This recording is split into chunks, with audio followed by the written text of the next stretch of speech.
ರಾಕ್ಷಸ ಹದ್ದು ನಮ್ಮ ಮರಿದೇವನ್ನ ಜೀವಂತವಾಗಿ ಉಳಿಸಿಲ್ಲ ಅನ್ನೋದೇ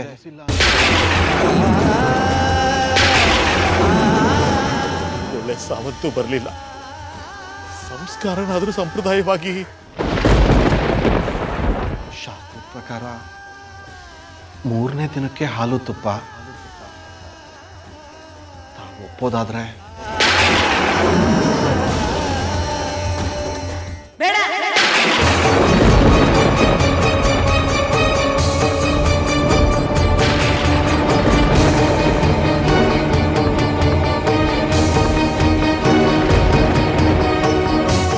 ನನ್ನ ಮಗ ಸತ್ತಿಲ್ಲ, ಬದುಕಿದಾನೆ.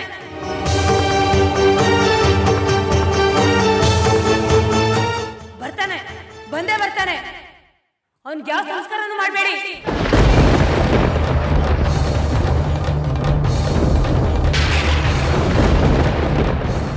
ಬರ್ತಾನೆ, ಮನೆಗೆ ಬರ್ತಾನೆ. ಅವನೇನು ಸತ್ತಿಲ್ಲ, ಬದುಕಿದಾನೆ. ನನ್ನ ಮಗ ಬದುಕಿದಾನೆ.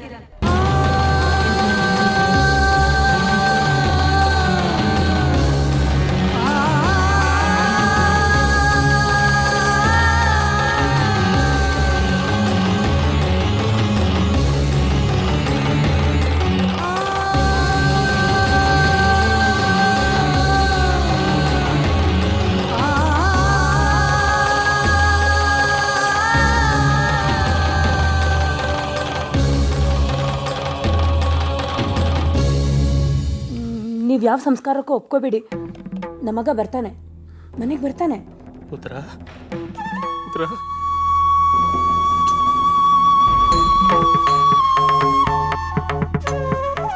ನಿನ್ ಕರುಳಿನ ಸಂಕಟ ನನ್ಗೆ ಅರ್ಥ ಆಗತ್ತೆ ತಾಯಿ.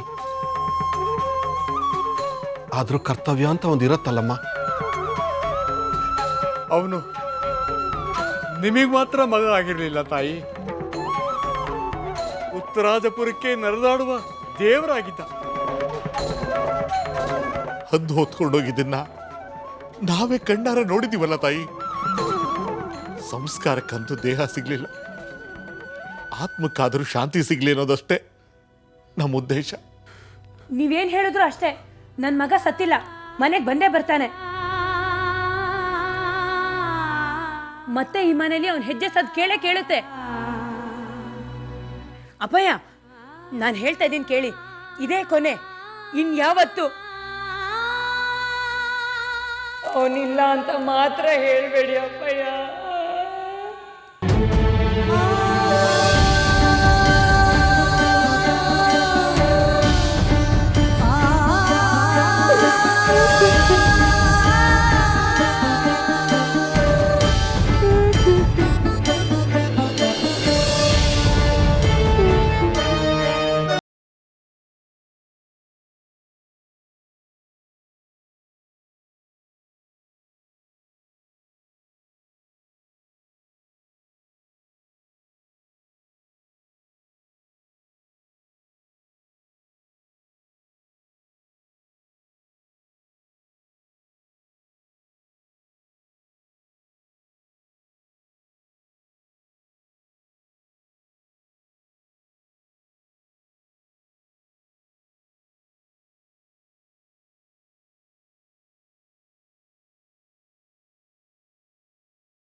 ಬಕಾಸುರನ್ಗೆ ಕಣ್ಗ ಕೂಳು ಮಾಡೋದಲ್ದೆ ತಿನ್ಸೋದು ಬೇರೆ. ಮಾಡಿ ಮಾಡಿ ನಾನು ಹೆಣ ಬಿತ್ತೆ ಹೊರತು ಇವನಿಗೆ ದನ ಸಿಗ್ಲಿಲ್ಲ. ಇದು ಯಾಕೆ ನನ್ನ ಮುತ್ತೈದೆ ಖಾಲಿ ಡಬ್ಬೊಳಗೆ ಕಳ್ಳಾಡಿಸ್ತಂಗೆ ಒಳ್ಳೆ ವಟ ವಟ ಅಂತ ವಟ ಕೊಡ್ತಿದೀಯಲ್ಲ. ಇನ್ನೇನ್ ಮಾಡ್ಲಿ, ಈ ಮನೇಲಿರೋರ್ಗೆಲ್ಲ ಬೇಯಿಸಿ ಸಾಲ್ದು ಅಂತ ಈ ಪ್ರಾರಬ್ಧನ್ ಬೇರೆ ತಂದಿಕ್ಕಿದಿರಲ್ಲ. ಅಯ್ಯೋ ನನ್ನ ಪಾಲಿನ ಅನ್ನಪೂರ್ಣೇಶ್ವರಿ, ಅವನು ಪ್ರಾರಬ್ಧ ಅಲ್ವೇ, ನಮ್ಮ ಪಾಲಿನ ಭಾಗ್ಯಲಕ್ಷ್ಮಿ. ಅವನು ಕಣ್ಣು ಮುಚ್ಚಿದ್ರೆ ಸಾಕು ಮೈ ಮೇಲಿರೋದನ್ನೆಲ್ಲ ಕಳಿಸ್ಕೊಂಡ್ಬಿಡೋಣ ಅಂತ ಕಣ್ಣಿಗೆ ಎಣ್ಣೆ ಬಿಟ್ಕೊಂಡು ಕಾಯ್ತಾ ಇದ್ದೀನಿ. ಆದರೆ ಹಾಳಾದವನು ಕಣ್ಣೇ ಮುಚ್ಚುತ್ತಿಲ್ಲವೇ. ಕಣ್ಣು ಮುಚ್ಚೋದಿರ್ಲಿ, ಇವತ್ತು ಕಣ್ಣೇ ಬಿಡಬಾರ್ದು, ಹಂಗೆ ಮಾಡಿದೀನಿ. ವಿಷ ಗೀಷ ಹಾಕ್ಬಿಟ್ಟೇನೆ. ಇಲ್ಲ ರೀ, ನೀವು ಅರ್ದಿಟ್ಟಿದ್ರಲ್ಲ ನಿದ್ದೆ ಬರೋ ಮದ್ದು, ಅದನ್ನೇ ಹಾಕಿದ್ದೀನಿ. ಅಯ್ಯೋ ನನ್ನ ಮದ್ದು ಮಾದೇವಿ, ಈ ಉಪಾಯ ನನಗೆ ಒಳ್ಳೆಯದಿಲ್ಲವಲ್ಲೇ. ಒಳ್ಳೆಯದೇ ಆಯಿತು, ಬಾ. ಆ ಮದ್ದಿನ ಮತ್ತು ಇಳಿಯೋಕೆ ಮುಂಚೆ ಮೆತ್ತಗೆ ಹೋಗಿ ಒಡವೆನೆಲ್ಲ ಲಪ್ಟಾಯಿಸಿ ಆಮೇಲೆ ನಿಜವಾದ ವಿಷನೇ ಹಾಕೋಣ, ಬಾ.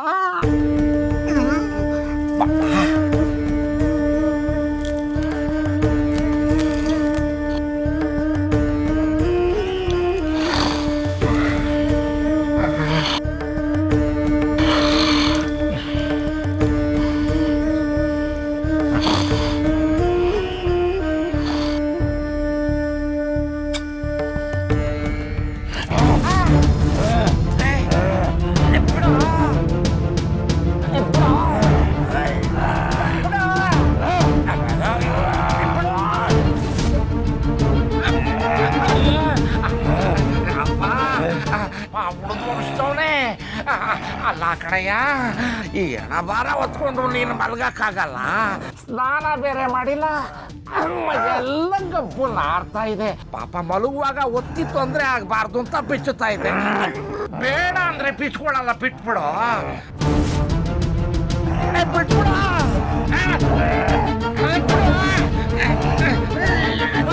ಅಯ್ಯೋ ನನ್ನ ಧೈರ್ಯ ಲಕ್ಷ್ಮಿ, ಬಾರೆ ಕಾಪಾಡು. ನಾನಾ ಬಿಡಪ್ಪ.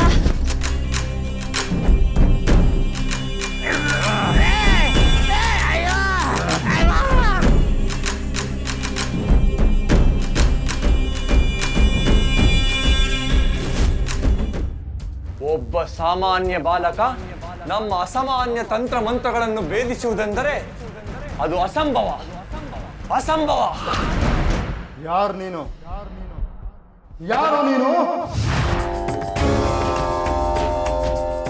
ಹೆತ್ತವರಿಗೆ ಪ್ರೀತಿಯ ಮಗ, ಜೊತೆಗಾರರಿಗೆ ಆಪ್ತ ಮಿತ್ರ, ನಂಬಿದವರ ಮನೆಯಲ್ಲಿ ತುಂಬಿ ತುಳುಕಾಡುವಾತ, ದ್ವೇಷ ಮಾಡೋರಿಗೆ ಪರಮ ಶತ್ರು.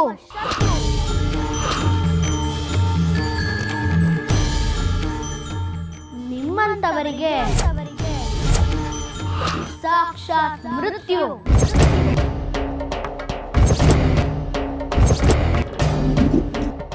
ನಮಗೆ ನೀನು ಮೃತ್ಯುವೆ. ನಾವು ಯಾರೆಂದು ನಿನಗೆ ತಿಳಿದಿಲ್ಲ. ತಿಳಿದರೆ ನೀವ್ಯಾರು? ನಿಮ್ಮ ಶಕ್ತಿ ಸಾಮರ್ಥ್ಯಗಳೇನು? ನೀವ್ ಯಾಕೆ ಬಂದಿದ್ದೀರಾ? ಇಷ್ಟೇ ಅಲ್ಲ, ಇನ್ನು ಕೆಲವೇ ಕ್ಷಣದಲ್ಲಿ ನೀವೇನಾಗ್ತೀರಾ ಅನ್ನೋದು ನನಗೆ ಗೊತ್ತು. ಆದ್ರೆ ನಿಮಗೆ ನಾನು ಯಾರು ಅಂತ ಗೊತ್ತಿಲ್ಲ.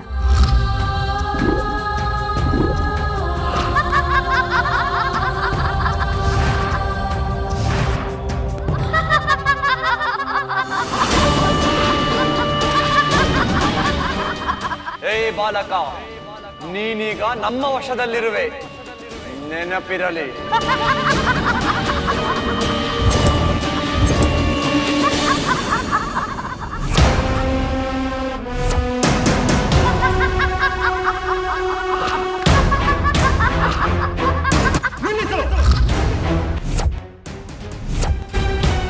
ಏಕೆ ನಗುತ್ತಿರುವೆ? ನಿಮ್ಮ ಅವಿವೇಕಿತನಕ್ಕೆ. ನೀವಿಬ್ರು ಈಗ ನನ್ನ ಕೈವಶದಲ್ಲಿದ್ದೀರಾ ಅನ್ನೋ ಸಾಮಾನ್ಯ ಪ್ರಜ್ಞೆನೂ ಇಲ್ವಲ್ಲ ನಿಮಗೆ? ನನ್ನೇ ಸಂಹಾರ ಮಾಡಕ್ ಬಂದಿರೋ ಭ್ರಮೇಲಿದ್ದೀರಲ್ಲ, ಅಂಥದ್ರಲ್ಲಿ ನಗು ಬರ್ದೇ ಇರುತ್ತಾ? ಏನು ಹೇಳಿದೆ? ನಾವು ನಿನ್ನ ಕೈವಶವೇ. ಹೌದು, ಅಂತರಿಕ್ಷದಲ್ಲಿ ದಿಕ್ಕು ತಪ್ಪದಾಗ್ಲೇ ನೀವು ನನ್ನ ಕೈವಶ ಆಗ್ಬಿಟ್ರಿ. ನೀವೀಗಿರೋದು ಬಂಕಾಪುರದ ಪ್ರಾಂತ್ಯ ಅಲ್ಲ, ಭೀಮನ ಕೊಲ್ಲಿಯ ಬೆಟ್ಟ. ಭೀಮನ ಕೊಲ್ಲಿ?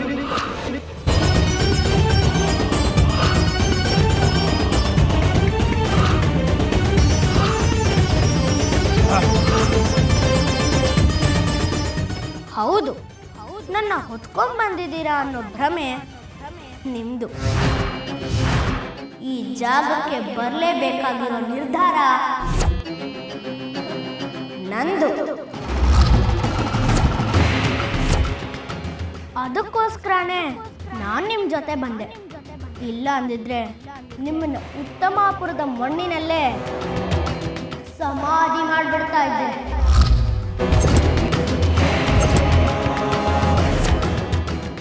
ಏನು ಹೇಳಿದೆ? ನೀನು ನಮ್ಮನ್ನು ಸಮಾಧಿ ಮಾಡುತ್ತಿದ್ದೀಯಾ? ಯಕಶ್ಚಿತ್ ಬಾಲಕ, ಬಲಿಯನ್ನು ಬಲಿ ತೆಗೆದುಕೊಂಡ ವಾಮನನು ಯಕಶ್ಚಿತ್ ಬಾಲಕನೇ ಅನ್ನೋದನ್ನ ಮರಿಬೇಡ. ಆದರೆ ನಾನು ಯಾರನ್ನು ವೃಥಾ ಸಂಹರಿಸೋದಿಲ್ಲ. ತಪ್ಪನ್ನ ತಿದ್ಕೊಳ್ಳೋರ್ನ ಕ್ಷಮಿಸ್ತೀನಿ. ಬದಲಾಗೋ ಮನಸ್ಸಿದ್ರೆ ಅವ್ರನ್ನ ಬದಲಾಯಿಸ್ತೀನಿ. ಪ್ರತಿ ಹಂತದಲ್ಲೂ ಎಚ್ಚರಿಸ್ತಾನೆ ಇರ್ತೀನಿ. ಅವರ ಪಾಪದ ಕೊಡ ತುಂಬವರೆಗೂ ಕಾಯ್ತೀನಿ, ಕಾಡ್ತೀನಿ, ಬೇಡ್ತೀನಿ. ಯಾವುದಕ್ಕೂ ಬಗ್ಲಿಲ್ಲ ಅಂದ್ರೆ ಬಗ್ಗು ಬಡಿತೀನಿ.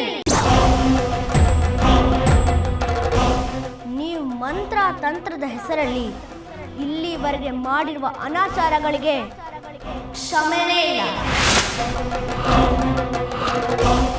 ನೀವು ಅಷ್ಟೇ. ಬಾಲಕನು ಕನಿಕರ ತೋರಿಸಿ ಕೊಲ್ಲೋಕ್ ಹಿಂದೆ ಮುಂದೆ ನೋಡಿದ್ರಲ್ಲ, ಆ ಒಂದು ಕಾರಣಕ್ಕೆ ನೀವು ಮಾಡಿರೋ ಎಲ್ಲ ತಪ್ಪುಗಳನ್ನ ಕ್ಷಮಿಸ್ತಾ ಇದ್ದೀನಿ.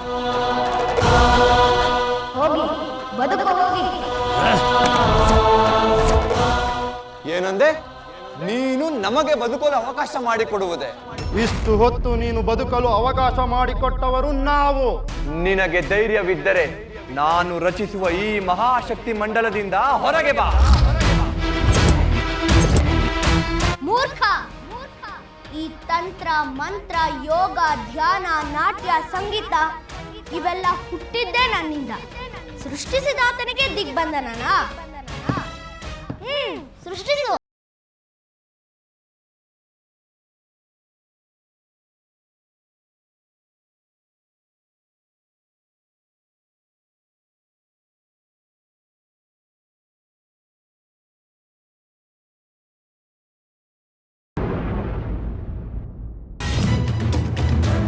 ನಿಂತ್ಕೊಳ್ಳೋ. ಬಿಡೆ, ನಾನು ಏನೇ ಮಾಡ್ದೆ? ಬಿಡೆ, ಬಿಡೆ, ಬಿಡೆ. ಅಯ್ಯೋ ಅಯ್ಯೋ, ಬಿಡೆ ನನ್ನ ಮಗನ. ಯಾಕೆ ಹೊಡಿತೀರಿಯಾ? ಯಾಕೆ ರಾಕ್ಷಸಿ ನನ್ನ ಮಗನ ಹೊಡಿತಾ ಇದ್ಯಾ? ಇವನ್ನ ಹೊಡಿಯೋದಲ್ಲ, ಕೈ ಕಾಲು ಮುಂದೆ ಹಾಕ್ಬಿಡ್ಬೇಕು. ಯಾಕೆ? ನೀನು ಹೊಡಿಯೋಂತ ತಪ್ಪು ನನ್ನ ಮಗ ಏನೇ ಮಾಡಿದಾನೆ? ಏನ್ ಮಾಡದ್ನ? ಮರಿದೇವನ ಹದ್ದೆತ್ಕೊಂಡು ಹೋಗಕ್ಕೆ ಇವನೇ ಕಾರಣ. ಹದ್ದಿನ ಕೈಯಿಂದ ಚೆಂಡ್ ಕಿತ್ಕೊಂಬ ಅಂತ ಇವನೇ ಕಳ್ಸಿರೋದು. ಮುಚ್ಚೆ ಬಾಯಿ. ಇವನೇನ ಅವನ್ಗೆ ರೆಕ್ಕೆ ಕಟ್ಟಿ ಹಾರು ಅಂತ ಹೇಳಿದ್ನ. ಮೊದ್ಲೇ ಪುಂಡ ಏನೋ ಕಿತಾಪತಿ ಮಾಡಿರ್ತಾನೆ, ಅದಕ್ಕೆ ಆ ಹದ್ದು ಎತ್ಕೊಂಡೋಗಿದೆ. ಸತ್ರೆ ಸಾಯ್ಲಿ ಬಿಡೆ. ಪೀಡೆ ತೊಲಗ್ತು. ನೀನ್ ಪಿಡೆ, ನಿಮ್ಮಪ್ಪ ಪಿಡೆ. ಕಂಡೋರ್ ಮಕ್ಳನ್ನ ಸತ್ರೆ ಸಾಯ್ಲಿ ಅಂತೀಯಲ್ಲ, ನೀನ್ ಒಬ್ಬ ತಾಯಿನ. ನಿನ್ ಮಗಂಗೆ ಈ ಗತಿ ಬಂದಿದ್ರೆ ನೀನ್ ಹೀಗೆ ಮಾತಾಡ್ತಿದ್ದ? ಏನೇ ಮಾತಾಡ್ತಿದ್ಯಾ?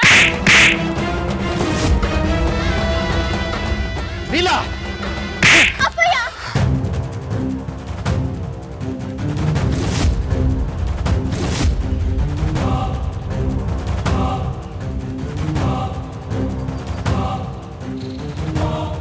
ಮಗಳ ಮೇಲೆ ಕೈ ಮಾಡೋದಕ್ಕೆ ಎಷ್ಟೇ ಧೈರ್ಯ ನಿನಗೆ?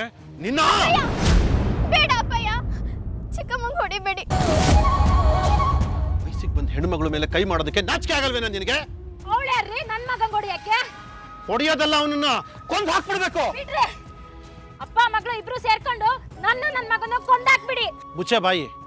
ಶರಣಪ್ಪನ ಮಗನಿಂದಾನೆ ಉತ್ತರಾಜಮ್ಮನ ಮಗನ್ನ ಹದ್ದೊತ್ಕೊಂಡು ಹೋಗಿದ್ದು ಅಂತ ಊರ್ ಜನ ಎಲ್ಲ ನನಗೆ ಕ್ಯಾಕರ್ಸ್ ಉಗಿತಾ ಇದ್ದಾರೆ. ಉತ್ತರಾಜಮ್ಮನ್ ಕಂಡ್ರೆ ನಿನಗೆ ಹೊಟ್ಟೆ ಕಿಚ್ಚು, ಅವಳ ಮಗನ್ ಕಂಡ್ರೆ ನಿನ್ ಮಗನಿಗೆ ಹೊಟ್ಟೆ ಕಿಚ್ಚು. ನಿನ್ ದರಿದ್ರ ಬುದ್ಧಿನೇ ಅವನಿಗೂ ಕಲ್ಸಿದ್ಯಾ? ನಾನ್ ಯಾಕ್ರಿ ಕಲಿಸ್ಲಿ? ಅವಳ ಅನಿಷ್ಟದವಳನ್ನ ಕಂಡ್ರೆ ನನ್ಗೆ ಯಾಕ್ರಿ ಹೊಟ್ಟೆ ಕಿಚ್ಚು? ನಾನೇನು ಅವಳ ಆಸ್ತಿ ಕಿತ್ಕೋಬೇಕಾ, ಹಣ ಕಿತ್ಕೋಬೇಕಾ, ಇಲ್ಲ ಅವಳ ಗಂಡನ್ನೇ ಕಿತ್ಕೋಬೇಕಾ? ಬೆಂಕಿ ಹಾಕ ನಿಂದೇನು ನಾಲ್ಗೆನೋ ಎಕಡ ನಾನು ಅಪ್ಪಯ್ಯ ಬೇಡ ಅಪ್ಪಯ್ಯ ನಿಮ್ದಮ್ಮಯ್ಯ ಅಂತೀನಿ ಒಳಗೆ ಹೋಗಿ ಅಪ್ಪಯ್ಯ. ನೀನು ಸುಮ್ಮನೆ ಇರವ. ಗರ್ತಿ ಬಾಯಲ್ಲಿ ಬರೋ ಮಾತಾ ಇದು. ಅವಳ ಕಾಲಿನ ಧೂಳಿಗೂ ಸಮ ಇಲ್ಲ ಇವಳು. ಅವಳ ಬಗ್ಗೆ ಎಷ್ಟು ಕೆಟ್ಟದಾಗ ಮಾತಾಡ್ತಾಳೆ. ಮೂಳೆ ಇಲ್ದಿರೋ ನಾಲ್ಗೆ ಅಪ್ಪಯ್ಯ ಯಾರ ಬಗ್ಗೆ ಹೆಂಗ್ ಬೇಕೋ ಹಂಗ್ ಮಾತಾಡುತ್ತೆ. ಕತ್ಲಾಗಿದ್ದ ನಮ್ಮ ಮನೆಗೆ ದೀಪ ಹಚ್ಚಿದ ಪುಣ್ಯಾತ್ಕಿತ್ತಿ ಅವಳು. ನಿಮ್ಮ ಅವ್ವ ಸತ್ತಾಗ ಮಡ್ಲಲ್ಲಿ ಹಾಕ್ಕೊಂಡು ಹೆತ್ತವನಿಗಿಂತ ಹೆಚ್ಚಾಗಿ ಪ್ರೀತಿ ತೋರಿಸಿ ನಿನ್ನ ಸಾಕ್ದವಳು ಅವಳು.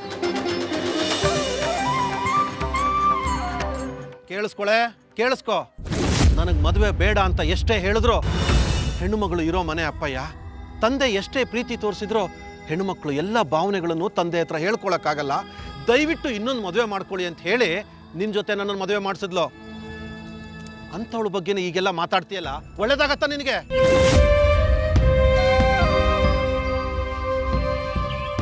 ನಾನೇನು ಗಂಡ ಸತ್ ನಿಂತಿದ್ನ ಇಲ್ಲ ಗಂಡನ್ ಬಿಟ್ಟು ನಿಂತಿದ್ನ ನಿಮ್ನೇ ಮದ್ವೆ ಆಗ್ತೀನಿ ಅಂತ ಕಾಯ್ಕೊಂಡು ಕೂತಿದ್ನ.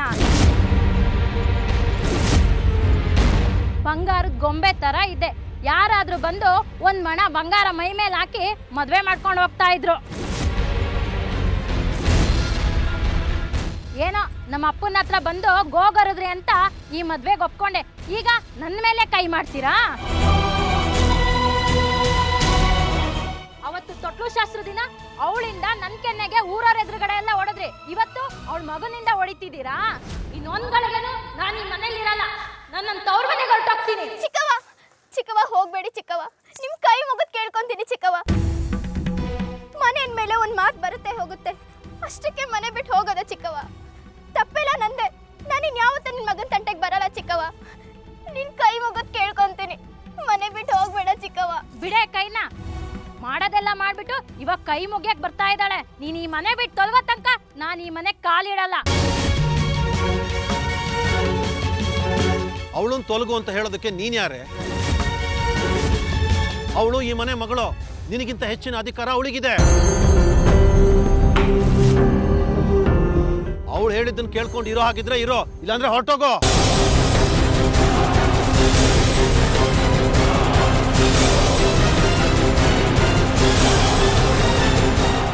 ನಾನು ಹೋಗೇ ಹೋಗ್ತೀನಿ, ನನ್ನ ಮಗನೂ ಕರ್ಕೊಂಡು ಹೋಗ್ತೀನಿ. ಇವಳದೆಷ್ಟು ದಿನ ಇಲ್ಲೇ ಗೂಟ ಹೊಡ್ಕೊಂಡು ಇರ್ತಾಳೋ ನಾನು ನೋಡ್ತೀನಿ. ಏಯ್ ನಡಿಯ. ಚಿಕ್ಕವ ಬೇಡ ಚಿಕ್ಕವ. ನಿಮ್ ದಮ್ಮಯ್ಯ ಅಂತೀನಿ, ಹೋಗ್ಬೇಡಿ ಚಿಕ್ಕವ. ಅಪ್ಪಯ್ಯ ಚಿಕ್ಕವ ಹೋಗ್ಬೇಡ ಅಂತ ಹೇಳಪ್ಪಯ್ಯ. ಹೋದ್ರೆ ಹೋಗ್ತಾಳೆ ಬಿಡವ. ಬೇಡ ಅಪ್ಪಯ್ಯ, ಮಗಳ ಮಾತು ಕೇಳ್ಕೊಂಡು ಹೆಂಡತಿನ ಮನೆ ಬಿಟ್ಟು ಓಡಿಸ್ಬಿಟ್ರು ಅಂತ ನಿನಗೆ ಕೆಟ್ಟ ಹೆಸರು ಬರುತ್ತಪ್ಪಯ್ಯ. ಚಿಕ್ಕಮ್ಮನ ಹೋಗ್ಬೇಡ ಅಂತ ಹೇಳಪ್ಪಯ್ಯ. ನೀನ್ ಸುಮ್ಮನೆ ಇರವ. ನನ್ನ ಕಣ್ಣೆದುರುಗಡೆ ನನ್ನ ಮಗಳಿಗೆ ಹೊಡಿತಾಳಲ್ಲ ಅಂತವಳು ನನಗೆ ಬೇಕಾಗಿಲ್ಲ. ನಾನು ತಪ್ಪು ಮಾಡಿದ್ದಿದ್ರೆ ನಮ್ಮ ಅವ್ವ ಇದ್ದಾಗ ನನ್ನ ಹೊಡಿತಿರ್ಲಿಲ್ವಾ ಅಪ್ಪಯ್ಯ? ಇವಳು ಅವ್ವನೇ ಅಲ್ವಾ? ನನಗೊಂದು ಏಟು ಹೊಡೆದಿದ್ರಿಂದ ಏನು ಅವಮಾನ ಆಗಿಲ್ಲ ಅಪ್ಪಯ್ಯ. ಇಷ್ಟಕ್ಕೆ ಸಂಸಾರ ಹಾಳಾಗದ್ ಬೇಡ ಅಪ್ಪಯ್ಯ. ಚಿಕ್ಕವ್ವ ನೀರು ಅಂತ ಹೇಳಪ್ಪಯ್ಯ. ಅವ್ರೇನೇ ಹೇಳೋದು? ನಮ್ಮ ಅಪ್ಪನ ಮನೆಗೆ ಬಂದು ನಿನ್ ಮಗಳನ್ನ ನಮ್ಮ ಮನೆಗೆ ಕಳ್ಸು ಅಂತ ಕಾಲಿಟ್ಕೊಂಡು ಗೋಗರಿಯ ತನಕ ಈ ಮನೆಗೆ ಕಾಲಿಡಲ್ಲ ನಾನು. ನಿಮ್ಮ ಅಪ್ಪನ ಮನೆ ಕಾಲಿಡೋ ಅಂತ ಪರಿಸ್ಥಿತಿ ಬಂದ್ರೆ ನಾನು ನನ್ನ ಮಗಳು ನೇಣು ಹಾಕೊಂಡು ಸಾಯ್ತೀವ ಹೊರ್ತು ನಿಮ್ಮ ಅಪ್ಪನ ಮನೆ ಕಾಲು ಇಡಲ್ಲ. ಹೋಗಲೇ ಹೋಗೆ. ಆಯ್ತು, ನಾನು ನೋಡೇ ಬಿಡ್ತೀನಿ. ಏನ್ ಮಾಡ್ಕೋತೀಯೋ ಮಾಡ್ಕೋ ಹೋಗೆ. ಚಿಕ್ಕವ ಹೋಗ್ಬೇಡಿ ಚಿಕ್ಕವ ನಿಮ್ ಕೈ ಮುಗಿತೀನಿ ಚಿಕ್ಕವ, ಹೋಗ್ಬೇಡಿ ಚಿಕ್ಕವ.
ಬಂದ ನೋಡು ಮಾದೇವ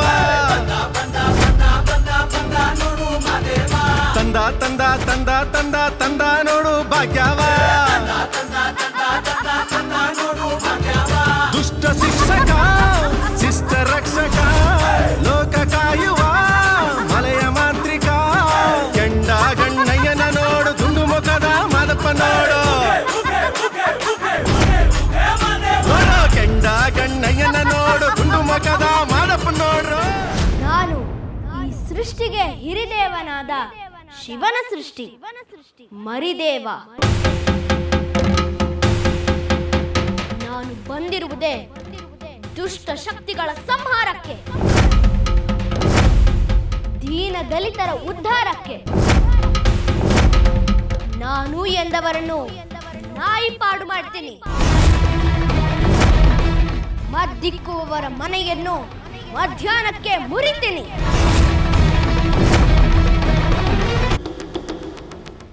ನಂಬಿದವರ ಮನೆಯಲ್ಲಿ ತುಂಬಿ ತುಳುಕಾಡ್ತೀನಿ. ದಾನ ಧರ್ಮಗಳನ್ನು ಮಾಡೋರ್ನ ಧರಣಿ ಆಳೋ ಹಾಗೆ ಮಾಡ್ತೀನಿ. ದುಷ್ಟ ಶ್ರವಣನಿಗೆ ದುಸ್ವಪ್ನವಾಗಿ ಕಾಡ್ತೀನಿ. ಭೂಲೋಕದಲ್ಲಿ ಕಲಿ ಕಟ್ಟಿ ಆಳ್ತೀನಿ.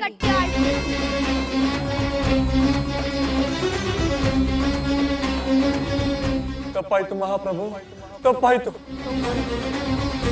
ದಯವಿಟ್ಟು ಕ್ಷಮಿಸ್ಬಿಡಿ, ಕ್ಷಮಿಸ್ಬಿಡಿ ಮಹಾಪ್ರಭು. ನೀವು ಧರೆಗೆ ದೊಡ್ಡವರು. ನಿಮ್ಮನ್ನ ಕೆಣಕಿ ಮಹಾಪರಾಧ ಮಾಡ್ಬಿಟ್ವಿ. ಇನ್ಯಾವತ್ತೂ ನಿಮ್ಮ ತಂಟೆಗೆ ಬರೋದಿಲ್ಲ.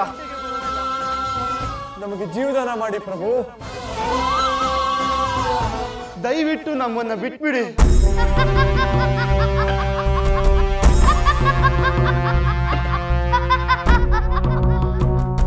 ನಿಮ್ಮ ಸಂಹಾರ ಕೇವಲ ನನ್ನನ್ನು ಅಪಹರಣ ಮಾಡಿದ್ದಕ್ಕೆ ಕೊಡ್ತಿರೋ ಶಿಕ್ಷೆ ಅಲ್ಲ. ನಿನ್ನ ಮಂತ್ರಶಕ್ತಿಯಿಂದ ಅಮಾಯಕ ಮಕ್ಕಳನ್ನ ನಿನ್ನ ಸ್ವಾರ್ಥಕ್ಕಾಗಿ ಬಲಿ ತಗೊಂಡಿಯಲ್ಲ, ಅದಕ್ಕೆ. ನಿನ್ನ ತಂತ್ರಶಕ್ತಿಯಿಂದ ಅಮಾಯಕ ಕನ್ಯೆಯರನ್ನ ಕೈವಶ ಮಾಡಿಕೊಂಡು ಅವರ ಬಾಳನ್ನೇ ಹಾಳು ಮಾಡಿದ್ಯಲ್ಲ, ಅದಕ್ಕೆ.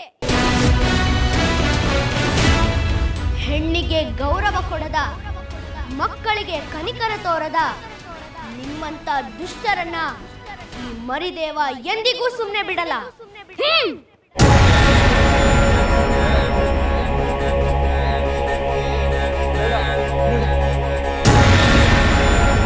ಬೇಡ ಪ್ರಭು, ಬೇಡ ಬೇಡ.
ಬಂದ ಬಂದ ಬಂದ ನೋಡು ಮಾದೇವ, ತಂದ ತಂದ ತಂದ ತಂದ ತಂದ ನೋಡು ಭಾಗ್ಯವ, ದುಷ್ಟ ಶಿಕ್ಷಕ ಶಿಷ್ಟ ರಕ್ಷಕ ಲೋಕ ಕಾಯುವ ಮಲೆಯ ಮಾಂತ್ರಿಕ, ಕೆಂಡ ಗಣ್ಣಯ್ಯನ ನೋಡು ದುಂಡು ಮುಖದ ಮಾದಪ್ಪ ನೋಡು, ಕೆಂಡ ಗಣ್ಣಯ್ಯನ ನೋಡು ಗುಂಡು ಮುಖದ ಮಾದಪ್ಪ ನೋಡ್ರು. ಅಲ್ವೇನಿಲ್ಲ, ಗಂಡನ್ ಜೊತೆ ಜಗಳ ಮಾಡ್ಕೊಂಡು ತವ್ರಿಗೆ ಬಂದು ಸೇರ್ಕೊಂಡಿದ್ಯಲ್ಲ, ನಿನ್ ಬುದ್ಧಿಗೆ ಸಗಣಿ ಹಾಕ. ಅಲ್ಲ ಕಣಕ್ಕ, ಅವ್ರು ಅಂದಂಗೆಲ್ಲ ಅನ್ನಿಸ್ಕೊಂಡು ಅಲ್ಲಿ ಬಿದ್ದಿರೋದಕ್ಕೆ ನನಗೇನು ಗತಿ ಇಲ್ವಾ? ಅವ್ರಿಗೆ ಬುದ್ಧಿ ಕಲಿಸ್ಬೇಕು ಅಂತಾನೆ ನಾನು ನಮ್ಮ ಅಪ್ಪನ ಮನೆಗೆ ಬಂದು ಸೇರ್ಕೊಂಡಿರೋದು. ಅಯ್ಯೋ ಪೆದ್ದು, ಗಂಡನ್ ಜೊತೆ ಜಗಳ ಮಾಡ್ಕೊಂಡು ತವ್ರ ಮನೆಗೆ ಬಂದು ಸೇರ್ಕೊಂಡಿದ್ದಾಳೆ ಅಂತ ಕೊರಗೋ ಗಂಡು ಈ ಪ್ರಪಂಚದಲ್ಲಿ ಯಾವನಾರು ಇದಾನೇನೆ? ಪೀಡೆ ತೊಲಗ್ತು ಅಂತ ಎಡಕ್ಕೆ ಬಲಕ್ಕೆ ಮೇಯ್ಕೊಂಡು ಆರಾಮಾಗಿರ್ತಾನೆ. ಹಂಗಂತೀಯ? ನೀನ್ ಊರ್ ಬಿಟ್ಟು ಬಂದ್ಮೇಲೆ ನಿನ್ ಗಂಡನ್ ಖುಷಿ ಏನು, ನಿನ್ ಸೌತಿ ಮಗಳು ಸಂಭ್ರಮ ಏನು ಹೇಳ್ತೀರ್ದು. ನಿಮ್ಮ ಅಪ್ಪನ ಮನೆಯಿಂದ ಹಸು ತಂದು ಕಟ್ಟಿದ್ಯಲ್ಲ, ಹಾಲು ಕುಡ್ಕೊಂಡು ಆರಾಮಾಗಿ ದಿಮ್ರಂಗ ಅಂತ ಅವ್ರೆ. ಹೌದೇನಕ್ಕ? ಹೌದು ಮತ್ತೆ.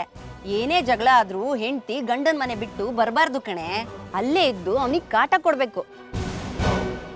ನಾವ್ ಹೇಳ್ದಂಗ್ ಕೇಳ್ಕೊಂಡ್ ಬಿದ್ದಿರೋ ಹಂಗೆ ಮಾಡ್ಬೇಕು, ಇಲ್ಲ ಅಂದ್ರೆ ಸಿಕ್ಕಿದ್ದೆ ಸಿವರುಂಡೆ ಅಂತ ನೆಮ್ಮದಿಯಾಗಿರ್ತಾನೆ. ಹಂಗೇನು ಇಲ್ಲ, ನೀನು ಸುಮ್ಮನೆ ಇರಕ್ಕ. ನಮ್ಮ ಯಜಮಾನ್ರಿಗೆ ನನ್ನ ಕಂಡ್ರೆ ಎಷ್ಟು ಪ್ರೀತಿ ಗೊತ್ತಾ? ಅವ್ರು ನನ್ನನ್ನು ಕರ್ಕೊಂಡು ಹೋಗೋದಕ್ಕೆ ಬಂದೇ ಬರ್ತಾರೆ. ಬಂದೇ ಬರ್ತಾನೆ. ಹಾಗಂತ ಕಾಯ್ಕೊಂಡಿದ್ರೆ ಚಿಪ್ಪೆ ಚಿಪ್ಪೆ ಗತಿ ನಿನಗೆ. ಯಾಕಕ್ಕ? ಯಾಕೆ? ಯಾಕ? ಮೊದಲನೇವಳು ಸತ್ಲು ಅಂತ ಸಾವಿನ ಮನೆ ದೀಪ ಆರಕ್ ಮುಂಚೆನೆ ಎರಡನೇ ಅವಳಿಗೆ ತಾಳಿ ಬಿಗ್ದವನು, ಇನ್ ಮೂರನೇ ಅವಳನ್ನ ಕಟ್ಕೊಂಡಲ್ಲೇ ಇರ್ತಾನ? ಈ ಗಂಡಸ್ರಿಗೆ ಹೆಂಗಸ್ರನ್ನ ಬದಲಾಯಿಸೋದು ಬಟ್ಟೆ ಬದಲಾಯಿಸೋಷ್ಟೇ ಸುಲಭ ಕಣೆ, ತಿಳ್ಕೊ. ಅಯ್ಯಯ್ಯೋ, ನೀನು ಹೇಳ್ತಾ ಇರೋದು ಕೇಳ್ತಾ ಇದ್ರೆ ನನ್ಗೆ ಯಾಕೋ ಭಯ ಆಗ್ತಿದೆ ಕಣಕ್ಕ. ಭಯ ಗಿಯ ಏನು ಪಡ್ಬೇಡ, ಗಂಟು ಮುಟ್ಟೆ ಕಟ್ಕೊಂಡು ಗಂಡನ ಮನೆಗೆ ನಡಿ, ಇಲ್ಲ ಅಂದ್ರೆ ನಿನ್ನ ಜೀವನ ನೀನೇ ಹಾಳು ಮಾಡ್ಕೋತೀಯ. ಜಗಳ ಮಾಡ್ಕೊಂಡು ಬಂದಿದ್ದೀನಿ, ನಾನಾಗಿ ನಾನು ಮತ್ತೆ ಹೆಂಗಕ್ಕ ಬರಲಿ? ನಡ್ಕೊಂಡಾದ್ರೂ ಬಾ, ಹಾರ್ಕೊಂಡಾದ್ರೂ ಬಾ, ಒಟ್ನಲ್ಲಿ ಬಾ. ಆಯ್ತು ಕಣಕ್ಕ, ನೀನು ಹೇಳ್ದಂಗೆ ಕೇಳ್ತೀನಿ. ನಾಳೆ ಬೆಳಗ್ಗೆ ನನ್ನ ಮಗನ ಕರ್ಕೊಂಡು ಬಂದ್ಬಿಡ್ತೀನಿ. ಬಂದ್ಬಿಡ್ತೀವಿ ಅಲ್ಲ, ನಾವು ನೀನು ಹೋಗ್ತೀವಿ. ಈ ಸರಿ ಹೊತ್ನಲ್ಲಿ ನಾನೆಲ್ಲಿ ಹೋಗ್ಲಿ? ನಡಿ ಚಾಪೆ ಹಾಸು. ಬಾ ಅಕ್ಕ.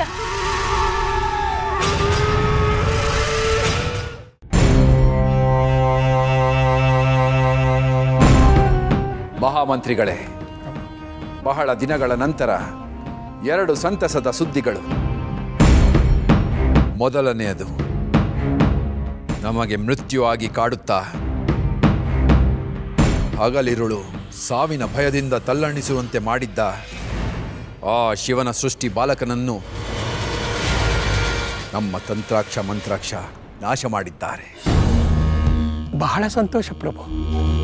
ಹಾಗೆ ಎರಡನೆಯದು, ನಮ್ಮ ಬಹುಕಾಲದ ಕನಸೊಂದು ನನಸಾಗಿದೆ.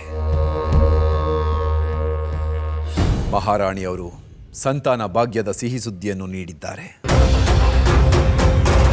ಬಹಳ ಬಹಳ ಸಂಭ್ರಮದ ಸಿಹಿ ಸುದ್ದಿ ಪ್ರಭು. ಸಾಮ್ರಾಜ್ಯಕ್ಕೆ ಉತ್ತರಾಧಿಕಾರಿ ಆಗಮನ ನಾಡಿನ ಸಮಸ್ತರ ಪ್ರಾರ್ಥನೆಯಾಗಿತ್ತು. ಹೌದು, ಆದರೆ ಈ ಸಂಭ್ರಮವನ್ನು ಹಂಚಿಕೊಳ್ಳಲು ಸಹೋದರನಿಲ್ಲ ಎನ್ನುವ ಕೊರಗು ಹಾಗೆ ಉಳಿದು ಹೋಯಿತು.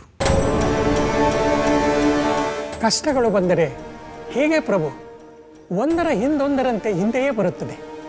ಸುಖವೂ ಕೂಡ. ಈಗ 2 ಶುಭವಾರ್ತೆಗಳು ಒಂದರ ಹಿಂದೊಂದು ಬಂದಿರುವುದರಿಂದ ತಮ್ಮ ಸಹೋದರನ ವಿಷಯದಲ್ಲಿಯೂ ಅದನ್ನೇ ನಿರೀಕ್ಷೆ ಮಾಡಬಹುದೆಂದು ನನ್ನ ಮನಸ್ಸು ಹೇಳುತ್ತದೆ. ನಾವು ಅದೇ ನಿರೀಕ್ಷೆಯಲ್ಲೇ ಇದ್ದೇವೆ ಮಂತ್ರಿಗಳೇ. ಆದರೆ ಅವನು ಕಣ್ಮರೆಯಾಗಿ ವರ್ಷಗಳೇ ಕಳೆದು ಹೋದರು. ಅವನು ಏನಾದ ಎನ್ನುವ ಸಣ್ಣ ಸುಳಿವು ಸಿಗಲಿಲ್ಲ ಎಂದರೆ ಅದು ನಮ್ಮ ವೈಫಲ್ಯವೇ ಸರಿ. ಎಷ್ಟು ಸಾಮ್ರಾಜ್ಯ ವಿಸ್ತರಿಸಿದರೇನು, ಎಷ್ಟು ದೇವತೆಗಳನ್ನು ಬಂಧಿಸಿದರೇನು, ಚಕ್ರವರ್ತಿಗಳು ಎಂದು ಹೇಳಿಕೊಳ್ಳಲು ನಾಚಿಕೆಯಾಗುತ್ತದೆ ನಮಗೆ.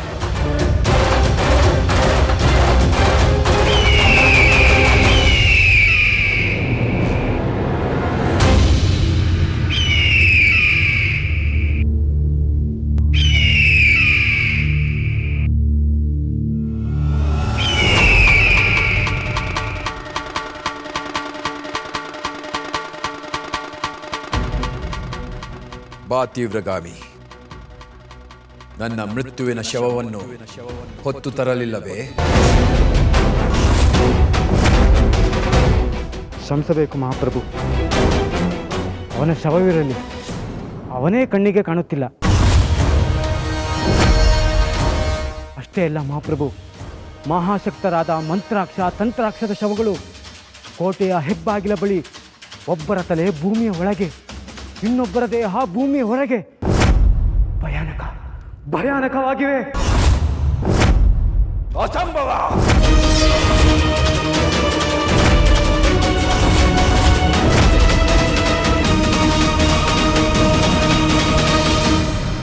ಮಹಾಮಾಂತ್ರಿಕ ಶಕ್ತರಾದ ಮಂತ್ರಾಕ್ಷ ತಂತ್ರಾಕ್ಷರನ್ನು ಯಕಶ್ಚಿತ್ ಬಾಲಕ ಕೊಲ್ಲುವುದೆಂದರೇನು? ಕೋಟೆಯ ಬಾಗಿಲ ಮುಂದೆ ಭೂಮಿಯಲ್ಲಿ ಶವಗಳನ್ನು ಊತಾಕುವುದೆಂದರೇನು? ಪ್ರಭು ಪ್ರಭು, ನೀವು ತಿಳಿದಿರುವಂತೆ ಅವನು ಏಕಚಿತ್ ಬಾಲಕನಲ್ಲ, ಮಹಾ ಮಾಯಾವಿ.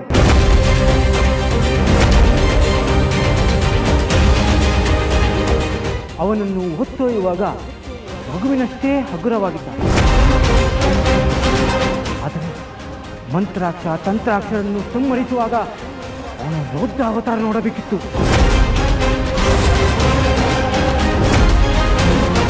ಪಾದಗಳು ಪಾತಾಳದಲ್ಲಿ, ಮಸ್ತಕ ಆಕಾಶದಲ್ಲಿ, ತೋಳುಗಳು ಸಪ್ತ ಸಾಗರವನ್ನು ವ್ಯಾಪಿಸಿದಂತೆ ಕಾಣುತ್ತಿತ್ತು ಮಹಾಪ್ರಭು.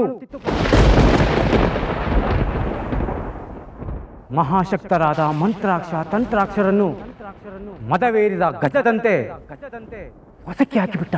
ಸಾಕು ಮಾಡು ನಿನ್ನ ವರ್ಣನೆಯನ್ನು. ಅವರಿವರನ್ನು ಕೊಂದ ಮಾತ್ರಕ್ಕೆ ಅವನು ಅಜಯನಲ್ಲ. ಮೃತ್ಯುವಿಗೆ ಮೃತ್ಯುವಾದ ನಮ್ಮನ್ನು ಎದುರಿಸಲಿ. ಅವನ ರುಂಡವನ್ನು ಚೆಂಡಾಡಿ ಅವನ ನೆತ್ತರವನ್ನು ನೆತ್ತಿಗೆ ಒತ್ತಿಕೊಳ್ಳದಿದ್ದರೆ ನಾವು ಶ್ರವಣ ಚಕ್ರವರ್ತಿಗಳೇ ಅಲ್ಲ. ಯಾರವನು? ಎಲ್ಲಿದ್ದಾನೆ? ತೋರಿಸು ನಡೆ. ಬೇಡಿ ಪ್ರಭು, ಬೇಡಿ ಪ್ರಭು, ಬೇಡಿ. ಒಬ್ಬ ಯಕಶ್ಚಿತ್ ಬಾಲಕನನ್ನು ಕೊಲ್ಲಲು ದೇವಾನು ದೇವತೆಗಳನ್ನೇ ಸದೆ ಮಾಡಿದ ತಮ್ಮಂತಹ ಸಾಮ್ರಾಟರು ಹೋಗುವುದು ಉಚಿತವಲ್ಲ. ಸೈನ್ಯವಿದೆ, ಚದುರಂಗ ಬಲವಿದೆ, ಜಗಜ್ಜಟ್ಟಿಗಳಿದ್ದಾರೆ. ತಾವು ಅಪ್ಪಣೆ ಕೊಟ್ಟರೆ ನಾನು ವ್ಯವಸ್ಥೆ ಮಾಡುತ್ತೇನೆ.